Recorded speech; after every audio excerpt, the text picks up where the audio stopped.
Hey everybody, and welcome to another episode of Circle Up and Get Real. Today I want to talk about change and why it might be that so many people resist change, including me at times. I have resisted change too. And I want to talk about that today. And I'm going to actually start again because I don't know if I started talking before it went live. So if you're watching this on the YouTube channel, this is the behind the scenes stuff. If you're listening on the podcast, you won't hear this part because I'll edit it out. But so I'll do the countdown. 3, 2, 1. Hi everybody, and welcome to another episode of Circle Up and Get Real. Today I don't have a guest, and so today I'm kind of riffing as I like to do sometimes because I think a lot. I think about a lot of things. In fact, I've been told in the past that I think too much. And the question always for me is, compared to what? I think too much compared to what? Or compared to whom?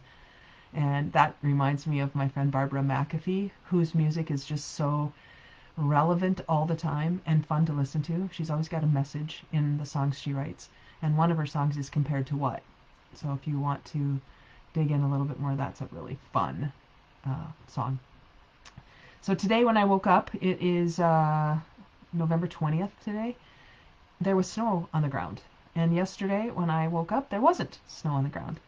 And we knew it was coming, and we know we live in North Dakota, so, we know there's going to be snow. And every year, well, in the past few years, the first snow for me when I was a kid used to be exciting. And now it's like, okay, I have to shovel, I have to take care of the things that I have to take care of when there's snow on the ground. And it's not as exciting as it used to be. And I did go out and shovel. I did my thing this morning. And so you do what you have to do if you desire to live in a place where it snows. And if I don't like the snow, it's up to me to either accept the situation, change my mind about the situation, or leave the situation. I always have 3 choices. And I'm finding it really fascinating to observe these days how many people choose to stay in a situation or a mindset and don't have a whole lot of willingness to change their minds about it. They kind of seem to enjoy the identity of being a complainer. Because if they had to take it on in such a way that things could change for them, that would mean they'd have to give up the identity of a complainer. Now, I don't think people are doing this consciously. I really don't. I notice what I notice when I notice people who are complaining or upset or frustrated or in a space of being where they don't necessarily want to be. And so I'm thinking back over the things that I've been learning and hopefully applying over the past, I don't know, maybe my whole life when I think about it. What I'm understanding more and more all the time is learning equals change. And I first heard this when I was a facilitator for John Miller's work, QBQ, the question behind the question, personal accountability. For more than 10 years, I facilitated that program for John Miller, and I got really, really good at it, meaning once you start talking about something over and over and over and over again, eventually it just becomes part of who you are. And that program, QBQ, the question behind the question, personal accountability, is probably one of the most important characteristics of humans that we could probably dig into. Shout out to you, John Miller. Thank you for the opportunity to do that for so many years. And what John said in one of those sessions, the video training that I helped facilitate, was learning equals change. If I haven't changed, I haven't learned. So I'm applying that to my current favorite book, which is The 15 Commitments of Conscious Leadership. I know I sound like a broken record when I talk about that so often, but that book has just been so instrumental for me. And this morning we had a mastermind study group studying that book, and we talked about commitment 10. And the commitment 10 of the 15 is, I commit to seeing that the opposite of my story is as true or truer than my original story. I recognize that I interpret the world around me and give my stories meaning. That would be a conscious way of thinking. So I'd be open, curious, and committed to learning, above the line conscious. If I understood that my stories are mine and I have given them meaning. Below the line, if you're unconscious, which is closed, defensive, and committed to being right, then the mindset would be, I commit to believing my stories and the meaning I give them as the truth. And one of the stories that they give in this chapter is an umpire, a baseball umpire, who says, one says, I call balls and strikes. That's what I do. And the other one said, I call pitches. I don't call them balls and strikes until they cross the plate. There's no meaning in the pitch until I give it meaning as one that went across the plate or one that didn't. And if you really dig into that concept, that's pretty profound. I give the things I see meaning. And if I am still in an awareness that says what I said about something 2 weeks ago, 2 months ago, 2 years ago, 2 decades ago is still the way I believe it to be, then I haven't learned. Now, when I think about learning equals change, it can be that I change because I believe it more than I did before. Or it could be I've added a lot of resources to the information I've been seeking. And in that way, I still believe what I always believed, but I believe it in a more confident stance. And in that way, I've changed. But for me, when I look back, man, I could have learned a whole lot of things in my head, but if I never applied them, then did I really learn them? Or were they really applicable? Or was there a way that what I did in the world changed at all? Just because I learned something in my head and didn't do anything with it, does that really matter? And again, I don't know. I'm contemplating these things. I'm discerning these things. I'm working them out with your help as my listening audience, whether live or later. And I'm just aware of things. Hey, Jill, good to see you here. Little side note, Jill, I'm coming your way in a couple weeks, so let's connect about that later. Thinking about this, if I haven't changed, I haven't learned, is really interesting because I'm noticing as I'm watching and observing how few people in my observation embrace change. They would much rather the world change around them instead of them having to change their minds about things. And the beauty of having the ability and the agency to change my mind is probably the biggest freedom I could ever enjoy. I have the ability to change my mind. I am never stuck in a way of being. Just because I said it yesterday doesn't mean I have to stay there. I'm working from home today because it snowed last night, as I said. Decided to just stay at home. And so on my bulletin board up here, I have one of my favorite quotes, and I'm just going to share it with you because it applies right here. And it's by Ralph Waldo Emerson, one of my favorite philosophers. He said, "A foolish consistency is the hobgoblin of little minds, adored by little statesmen and philosophers and divines. With consistency, a great soul has simply nothing to do. He may as well concern himself with his shadow on the wall. Speak what you think now in hard words, and tomorrow speak what tomorrow thinks in hard words again, though it contradict everything you said today. Ah, so you shall be sure to be misunderstood. Is it so bad then to be misunderstood? Pythagoras was misunderstood, and Socrates, and Jesus, and Luther, and Copernicus, and Galileo, and Newton, and every pure and wise spirit that ever took flesh. To be great is to be misunderstood." And if we're not willing to change our minds, change our stance, change our outlook, change our understanding, then we are living in that foolish consistency, which is the hobgoblin of little minds. So change is a good thing. I mean, change is what nature's all about. Yesterday there was no snow on the ground, and today there is.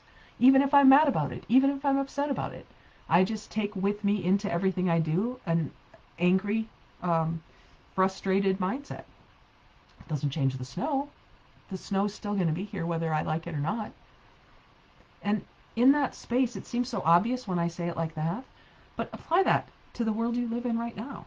Apply that to the things that you are so frustrated and upset about, but either aren't willing or aren't able to do something about.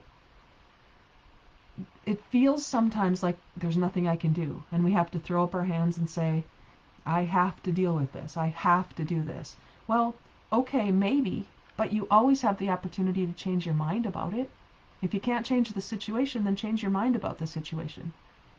And if you can't change your mind about the situation, then change something else, the people you hang out with, something. You have the ability to change. Everybody has the ability to change. And radically move, leave the situation, get a different job, leave the country if that's what it takes. Be in a place where you can take care of your own thoughts, your own ability to choose. You are never, never, never, never, never stuck. You are never stuck unless you tell yourself you're stuck. Because a ball isn't a ball till the umpire calls it a ball. It's just a pitch. Nothing means anything until we put meaning to it. Judy says, change the channel, station, mindset. Absolutely, Judy. Yes, you have that ability to do that. There is nothing holding any of us to something that we can't shift. And I say that kind of in a big, big, big picture, and you will say, yeah, but there are people who are stuck in victim, I shouldn't say victim mindset. There are people who are victimized by things. There are people who are wrongly imprisoned.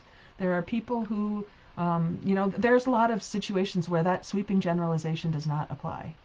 And I want to make sure that I'm not speaking for the exceptions or speaking against the exceptions and making this a blanket statement. If you are in a space where you feel trapped in a relationship, in a job, in any situation, I would, I can't guarantee it, but I would bet there is someone with whom you can have a conversation. I would bet there are some resources. My friend Jill is on this call right now, and Jill works at an organization that helps people who are in domestic crisis, domestic violence. Jill's here. There are people out there who are available to us if we change our mindset and say, I need help. I want a shift of the way I'm thinking of things. I don't feel that I can do it myself, and I need someone to help me. Heck, that's what coaching is about, right? If we want accountability with someone, get a coach. If you want to figure something out or learn a project or learn a new software or do something and somebody else knows it better than you, ask for help. Take a class. Do something. The exceptions are always going to be there. Always. There will always be an exception. And if you're living your life for the exceptions, those exceptions are so far on the outside of things most of the time that you're living in a limited awareness.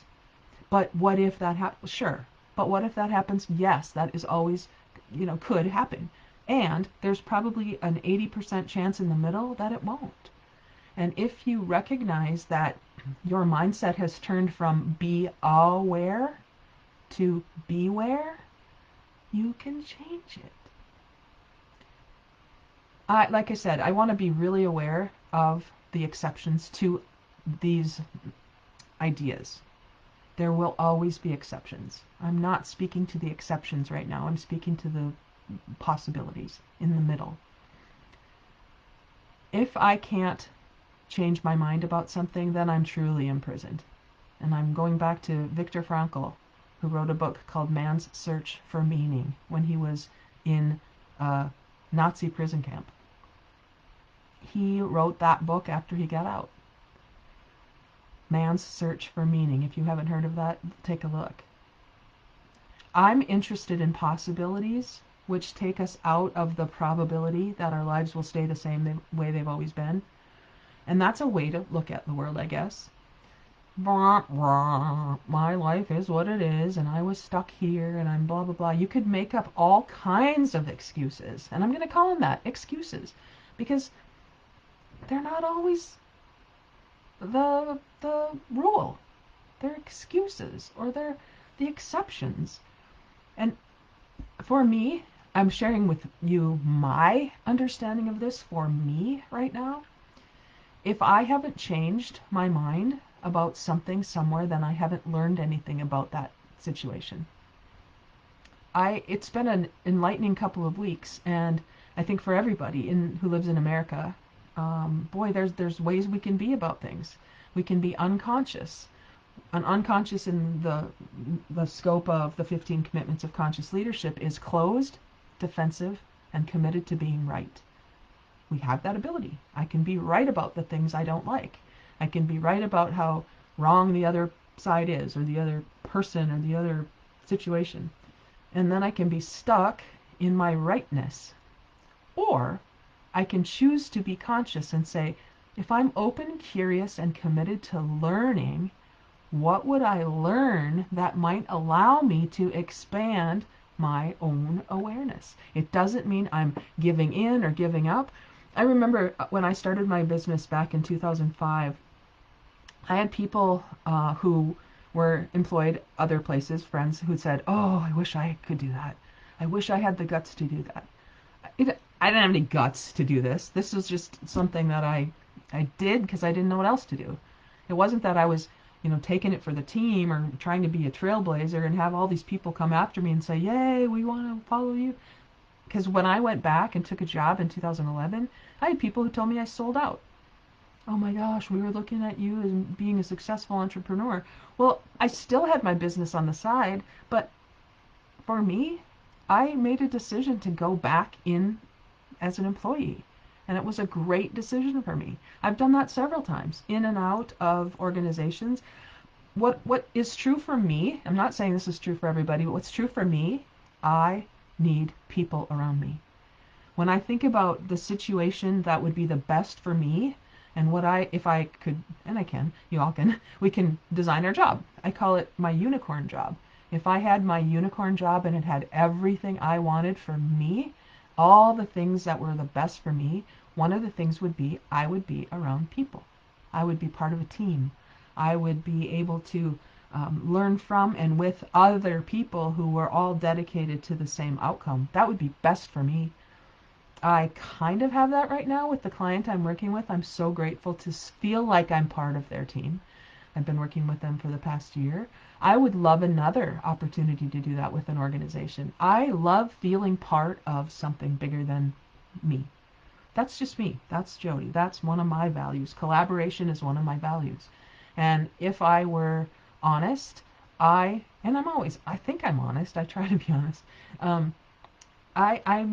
I'm hopeful, and I'm manifesting opportunities to work with people in groups toward an end together, because that's where I feel like I thrive. I'm the best in that situation. What is it for you? How do you know yourself to be? How are you the most effective? Where in your life might you be able to change an idea, change something, because you've learned something? That's what I am so aware of right now, and so interested in supporting and putting into the world, that possibility. I don't know always how I'm going to do that. I just know in 2025 I plan on having lots of opportunities to work with organizations and individuals, taking them out of the below the line stuckness, being closed, defensive, and committed to being right, so that together we can get into conscious awareness, conscious leadership, which is open, curious, and committed to learning. I've told you this already, but my book comes out next week. This is the preview copy, not for what does it say? Not for resale. So this comes out on Monday, and it's called Just Give a Shit. And I'm not apologizing for calling it that, because at some point we have to call things what they are. So if we don't give a shit about things, then we can't complain, right? I mean, if you don't care about something, then shut your mouth. If you truly care, sometimes you say things that give a shit. That's something that people will be offended by because I use that word. I get it. Yeah, and this is the energy around this book. It's not very long. It's very simple, but you'll notice if you're watching on the video, there are places to ponder, wonder and ponder. Write things down. What do I see? What do I notice? How can I ponder this? What can I do with this information so it doesn't just stay in my head? How can I make sure that I am taking action that is impacting the world so that I can see what I have done, what the action I've taken, and adjust as I need to? That's the whole point of being above the line. Open, curious, committed to learning. So in this book, you'll learn what it means to be real, according to my acronym, which you already know if you listen to this podcast. It's radical, energized, authentic, and learning focused. And it's 4 sections that will ask you to wonder and ponder about those things. And this is the preview copy, which will change a little bit. You can see that there were some things I wanted to change. If you're looking at this, I have my own marks, my edit marks in here. But I'm really excited for this to come out. There will also be a deck of cards that's coming with it. So you can purchase the cards separately, kind of like this, like if you're watching, a deck of cards that you can pull a card, and one of the sections, radical, energized, authentic, and learning focused, will be on a card that will remind you to take some sort of action during that time. And that'll be available as well. So watch for that. It will be coming out on Monday, the 25th. So whenever you're listening to this, it'll probably be already out. And you can get it on Amazon or from me personally. And I really would love it if we can have some sort of dialogue around this book at some point. What is it that you give a shit about? And the subtitle is Dare to Care, Get Real, and Transform Your World. This is what I believe is possible, and I'm willing to go first. So thanks to you guys, Judy, Melissa, Jill, for being with me. And if you're listening to this later, thank you as well. Share this with your friends if it means something to you. I don't ever ask that. I don't ever ask people to subscribe to the podcast or go to the YouTube channel. I'm really not that great at it. So I'd love your help in doing that, especially when this book comes out on Monday. I'm not great at self-promotion. And yet I believe that if we could have more conversations that are dialogues, suspending previous assumptions in order to learn from each other, rather than discussions which say, listen to me, this is what you should think too, I think we'd be so much better off as humans, parents, leaders in organizations, communities. We would just be learning how to listen, and then we would actually listen. And I think that would shift everything. So if you're interested in more information about this, just follow me, follow this, follow what we're up to. There will also be a website that I'm going to be working on the rest of this week because it comes out in the book and there's nothing there yet, but it's called purpledialogue.com. There's nothing out there yet, but my intention is that we will have activities, workshops, maybe some live opportunities to have conversations that bring us together rather than separate us. It started with a political purple in the middle of red and blue, but it also means anything that has sides to it. There must be a middle ground where the combination of the two sides can be bigger and broader and more lively than what happens on either side. So purpledialogue.com will be coming as well. Thank you so much for your attention, for your thinking, for your listening, for your ability to say, what could I learn and what could I change? Learning equals change. If I haven't changed, I haven't learned. Why is it important to learn? To me, it's so that we can go first in causing the world to grow and expand with us. So like always, everybody, just go get real. Go get real this week and come back next week and we'll chat. Thank you. See ya.